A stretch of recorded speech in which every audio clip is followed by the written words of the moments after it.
Ассалаумағалейкум көрермендер. Бүгін біз осындай аяқ киімнің кішкентай балалардың әсіресе осындай жабысқақтары кетіп қалып жатады. Сол кездерде не істеуге болатындығына қатысты көрсетемін. Яғни қараңыздар, әдетте осындай жабысқақтар жабыспай жатса, онда не істеуге болады? Осындай жабысқақтар жабыспай жатса, әдетте қараңыздар, мынандай жерлерін тазалап жүрсе де болатын шығар. Көрдіңіздер ме? Осындай жерлеріне, яғни бір бетіне көбірек жиналып қалуы мүмкін осындай әртүрлі нәрселер. Осынысын тазаласаңыздар, мүмкін бұны ауыстырудың қажеті болмайтын шығар. Соны ескеріңіздер. Көрген шығарсыздар. Яғни осынысын ауыстыратын болсаңыз, мұнда жабысуы кішкене болса да жақсаруы мүмкін. Бірақ дегенмен де үстіңгі жағында ондай көмектеспегендіктен жаңасын ауыстыруға тура келді. Жаңасы. Бұны үй жағдайында қалай жасауға болады? Яғни қараңыздар, шын мәнісінде бұл шлейф қиын емес. Мына жағын мен мысалға сөгіп тастадым қазір. Үйлеріңізде желім болса, клей. Бірінші кезекте, мен қараңыздар, мына кішкене осындай тістермен бар. Бұл жабысқақ, немесе орысша липучка деп жатамыз.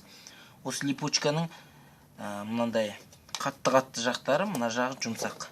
Екінші беті жұмсақ. Негізінде қатты жағын осы жағына қарай қойған жақсы. Неге? Өйткені осы жағын сөксеңіздер, липучканы сөкіп тастаған кездерде жабысқақты, мына жағы алынып қалады негіз. Мен өзім желім деп қойдым, клейлеп қойдым. Енді қараңыздар, мынау қаттырақ жағын осы жағына қойсаңыздар, неге? Өйткені болашақта жаңағы мен сіздерге көрсеттім ғой осы жерін.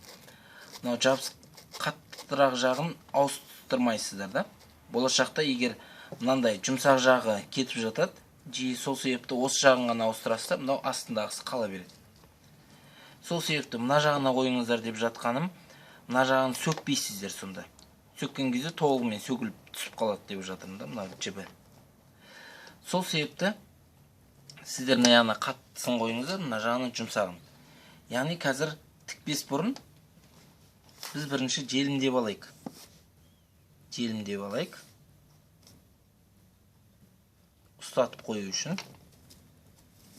Ешін деп жатқан шығарсыздар. Желімдеген кезде ұстап тұрады. Кішкене қойып қойайық.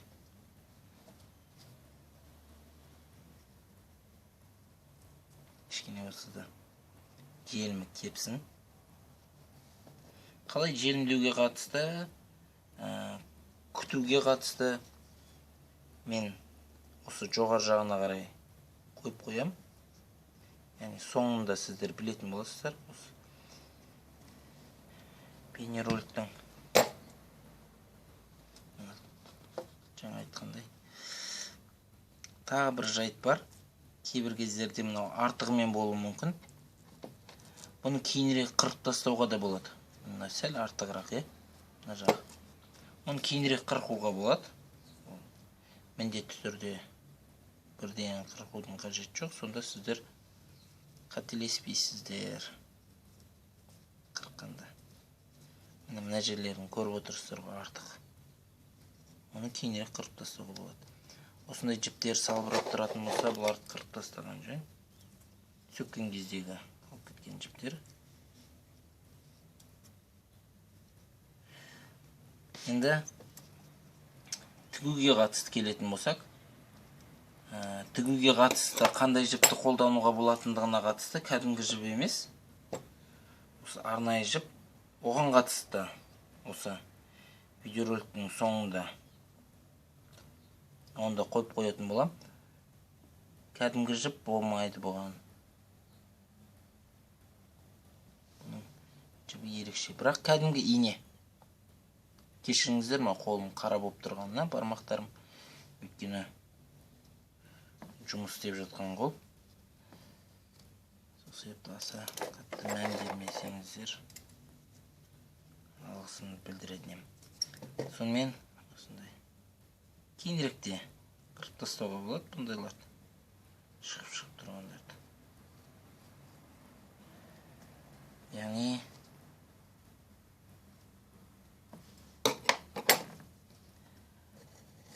тігуге қатысты айтатын болсақ, жібіңізді бір жақ бетін ғана алыңыздар. Артық жағын тігіп тастайын. Қырқып тастайын. Жаңа айтқандай ұмыт кетпес үшін барлық артық жақтарын қырқып тастаймыз. Мына өзінің резинасы сондай. Енді тігуге келетін болсақ, кәдімгідей тігеміз, бірақ бұл жердегі тігіс, яғни тесіктері бұрынғы тесіктеріне кіргіземін. Бұрынғы тесіктеріне кіргіземін, бірақ мына бетінен тесігі көрінбейді. Тіптен бірденен бұлай алсақ та болады. Айналдырып тігеміз, яғни. Өздеріңіз көріп отырғандай аса көп күш салып жатқан жоқпын. Міне. Яғни бұлай тігіп кете бермейміз. Арттағы қайта оралып, астынан 2 рет тігілетін болса, үстінен 1 рет тігіліп, бұрынғы тігістің жолын саламыз. Алдында тіккендерім. Алдында тігілгендер.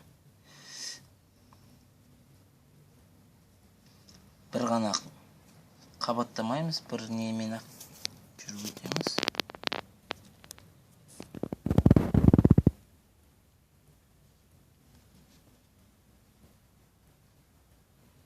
Көрініп тұрса, артқа жылжытып, алдыдағы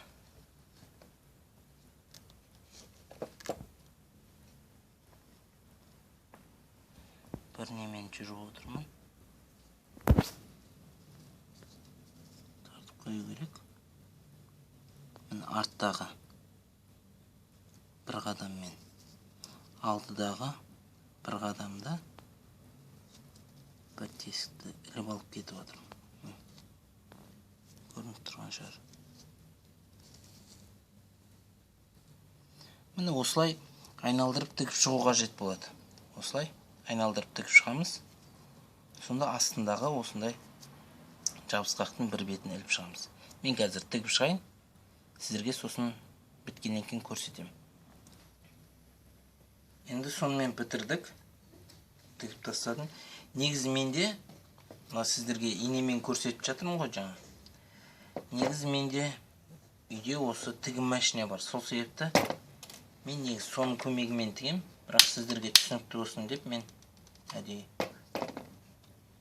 мынау немен инемен тігіп жатырмын. Бірақ осындай шығып тұрған жіптері болса, артынан күйдіре салсаңыздар жақсы болады. Мына бетін, мата бетін абайлаңыздар күйдірген кезде. Сонымен біз не көрдік? Осындай жабысқақты үй жағдайында да ауыстыруға болатындығын көрдік.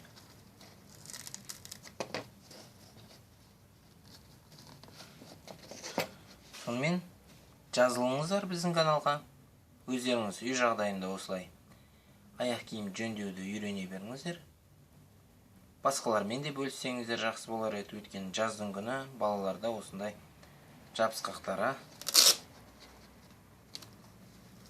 ауыстыру қажет болып жатады. Ол үшін бүкіл аяқ киімді лақтырып жіберудің қажеті жоқ. Ал керісінше үй жағдайында ауыстырып, осындай жабысқақтар базарда не басқада тігінге арналған заттар сататын жерден сатып алуға болады. Қоңырауды бассаңыздар болады. Жақсы, сау болыңыздар.